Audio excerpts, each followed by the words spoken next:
Assalaamu calaykum. TikTok waa barnaamij video oo Shiinaha laga leeyahay.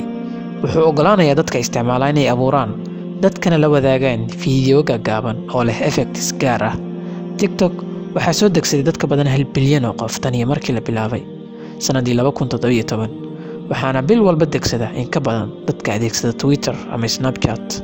TikTok waxaa iskale shirkadda ByteDance oo ah shirkad tiknoolajiyadeed oo Shiineys ah oo maamusha barnaamijyo badan iyo shirkado bulsho oo caan ah. ByteDance qiimaheedu wuxuu gaarayaa hadda $75 bilyan. Shirkadda ByteDance waxaa aasaasay Zhang Yiming oo 36 jir ah sanadii 2012.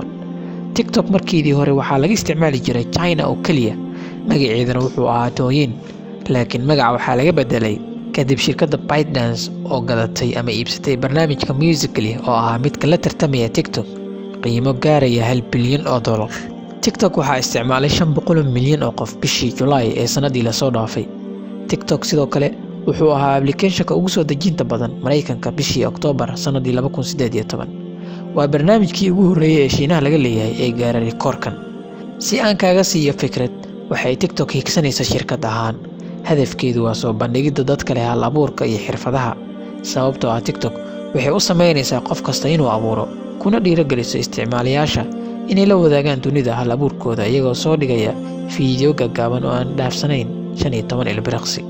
Markanna xaqiiqooyin gaagaaban oo ku saabsan TikTok sanadii la soo dhaafay ee 2018 waxaa celceliska fiidiyodeeda la daawaday maalin walba in ka badan 1 milyan oo jeer. sidoo kale 10kii qof ee ciwaan ku leh TikTok 9 ka mid ah ayaa isticmaasha maalin walba. taa ayaa ku tusaysa horumarka ay TikTok ku gaartay waqti aad u yar. TikTok waxaa laga isticmaali karaa 155 dal, waxaana lagu tarjumaa ilaa 75 luqadood. waddanka loogu isticmaalka badan yahay TikTok waa India, ka oo isticmaalayaasha TikTok gaarayaan 119.3 milyan oo qof, waxaana booska labaad soo galaya Mareykanka, ka oo dadka isticmaala gaarayaan ku dhawaad 40 milyan oo qof. TikTok waxay bedeshay booskii ay ka baxday barnaamijkii caanka ahaa ee Vine, kaasoo xirmay sanadii 2016. iminka TikTok waxay la tartamaysaa ciyaartooyda waaweyn ee suuqa sida YouTube, Instagram iyo Snapchat. TikTok waa goob loogu talagalay abuurista waxyaabaha cusub iyo sida ugu fudud ee qof walba u noqon karo hal abuure.